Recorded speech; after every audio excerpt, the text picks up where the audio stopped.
Début de tournage, allez savoir, épisode 2, la bonne merde.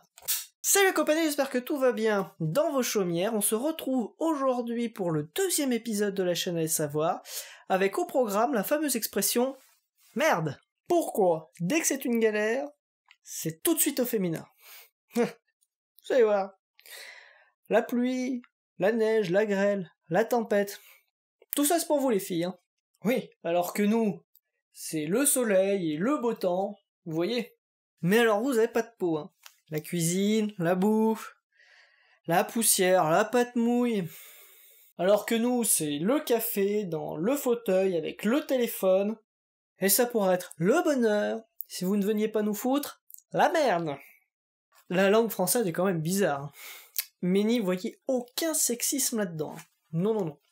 Bref, bonne chance ? Non. Oula, non plus. Ah, dommage. On n'a pas d'échelle sur le plateau. Par contre, on a un miroir là-bas pour se maquiller. Non, stop, on arrête tout. Vous connaissez les superstitions ? Je n'ai aucune envie qu'on se retrouve dans la merde, mais alors pas du tout. Allez savoir.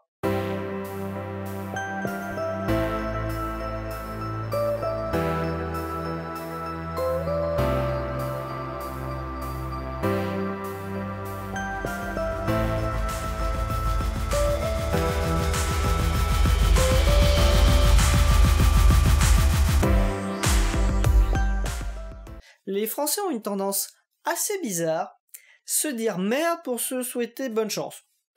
Et d'ailleurs, ce fameux mot merde est aussi appelé le mot de Cambronne. Retournons 200 ans dans le passé. Napoléon est de retour sur le trône, il est engagé dans une guerre contre une coalition d'Anglais, de Russes et de Prussiens. Nous sommes en 1815 et nous allons nous retrouver à Waterloo. La bataille ne se déroule pas du tout comme prévu. Napoléon en vient même à engager la vieille garde, une unité d'élite dont un régiment est dirigé par le général Cambronne. La grande armée est acculée, Napoléon est en train de perdre la bataille, quand soudain, un général anglais du nom de Colville s'avance et demande, je dirais même plutôt somme la vieille garde de se rendre. Le général Cambronne n'est pas du tout d'accord, et il aurait alors proféré merde. Mais n'oublions pas que cela reste une légende urbaine et que le dit général de Cambronne a toujours réfuté d'avoir prononcé ce juron. C'est Victor Hugo qui remet l'huile sur le feu et réoctroie dans Les Misérables les paroles au général, et il rajoutera même les plus beaux mots, peut-être, qu'un Français ait jamais dit. Et pour la petite histoire, Napoléon a malheureusement perdu cette fameuse bataille de Waterloo. Ah, ces godons nous l'auront bien mis à l'envers. Puis alors maintenant ils nous emmerdent avec le Brexit.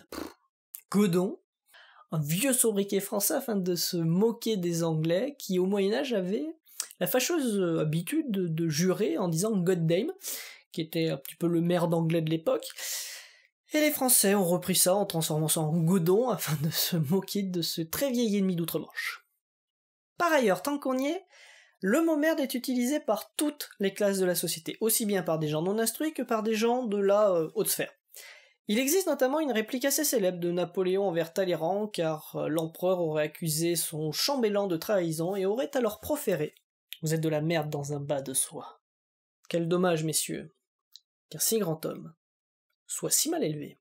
Ah, ce félon. Bref, l'origine du mot merde pour souhaiter bonne chance nous vient d'une époque où nous devons embarquer dans des fiacres ou des voitures à cheval afin de pouvoir assister à des pièces de théâtre dans Paris. Pour faire plus simple, en calèche, quoi. La calèche, c'est pour la promenade, pas pour le transport. Les cochers déposaient donc les gens devant le théâtre, et c'était souvent à ce moment-là que les chevaux en profitaient pour se soulager et faire leurs besoins.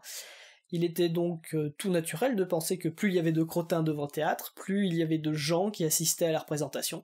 Les comédiens se sont donc souhaités merde ou bonne merde afin d'espérer un maximum de spectateurs.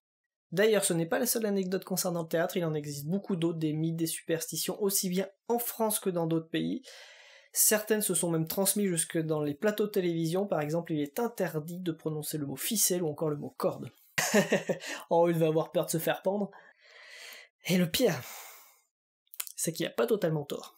Pour faire simple, la plupart des premiers machinistes qui opéraient dans les théâtres étaient d'anciens marins. Et dans les bateaux, il était formellement interdit de prononcer les fameux mots ficelle et corde, car cela servait à pendre les mutins. Du coup, les marins utilisaient plutôt des termes comme filin, manœuvre ou encore bout. Du coup, que cela soit chez les marins ou au théâtre, il existe de nombreuses superstitions, et chez les Anglais, ils ont l'équivalent de leur beau merde qui leur vient aussi du théâtre. Oh shit! Et pas celui qui se fume, hein. Ouh, comme le dirait Jacques, c'est de la merde in France. Ouh, cacaboum, cacaboum. Si même le chef s'y met, on va pas s'en sortir. Enfin bref. Non, les Anglais n'utilisent pas le mot shit, qui est la traduction littérale du mot merde en anglais, mais plutôt l'expression break a leg. Oula, alors du coup en français ça donne quoi? Casse une jambe? Non. Casse-toi une jambe ou alors cassez-vous une jambe.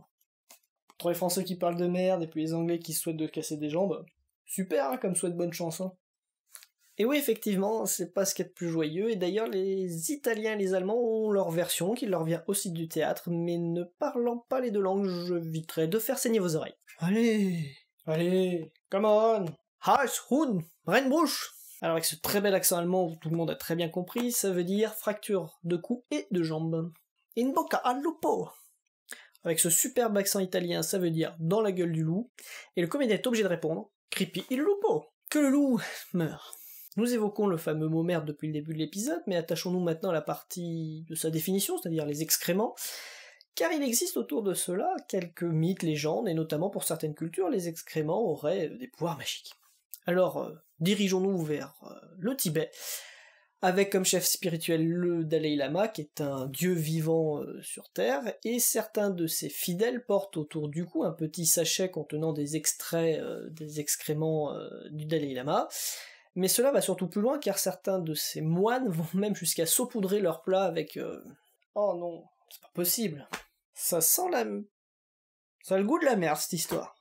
Et oui, cela leur permet d'être en communion avec leur dieu vivant. Bon, par contre, soyons un petit peu sérieux, parce que cette anecdote amusante est très sympa, mais certains prétendent quand même que les excréments permettent de guérir des maux de gorge, bon, ça, pourquoi pas, et certains vont plus loin en disant qu'en mangeant des excréments d'enfants, il est possible de guérir de l'épilepsie.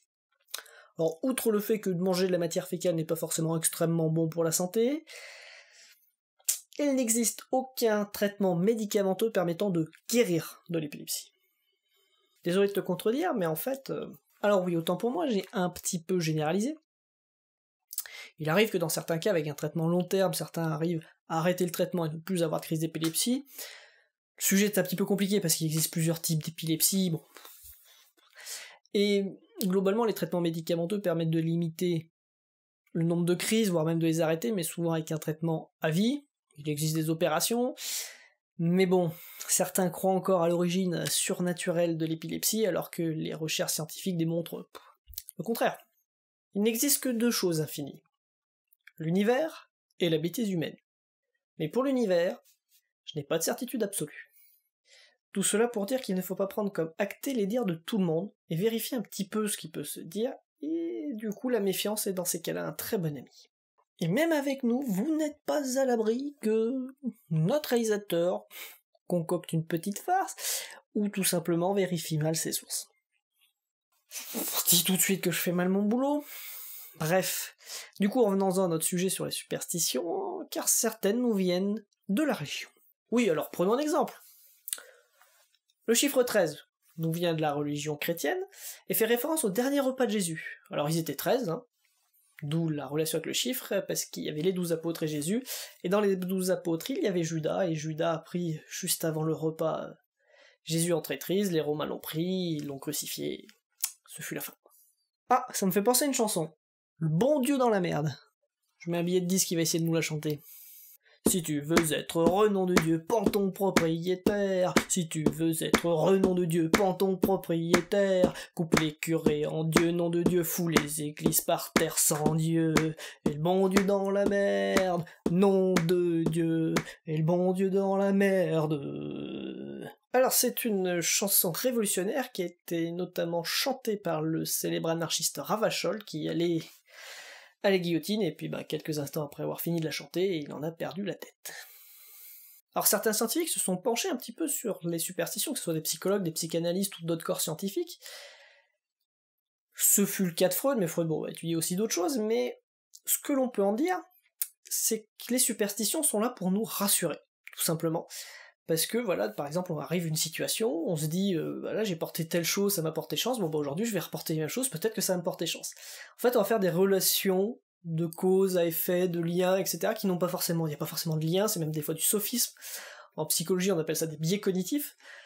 Et voilà, c'est pour ça que notamment la religion, pour en revenir au cas de Jésus, en France on évite d'être 13 à table, parce que Jésus, quand ils étaient 13, ça lui a porté malheur.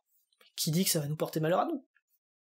C'est bien joli, hein, vous nous expliquez pourquoi on dit merde, mais pourquoi on dit pas bonne chance, tout simplement? Alors, j'étais en train d'y venir, et puis bien du coup, entame mon sujet. Les Grecs de l'Antiquité ne se souhaitaient jamais bonne chance parce qu'ils avaient peur d'attirer la jalousie des dieux. Et oui, et tout simplement parce que les dieux, des fois, venaient interférer dans leur histoire, et ça se finissait jamais très bien pour les hommes.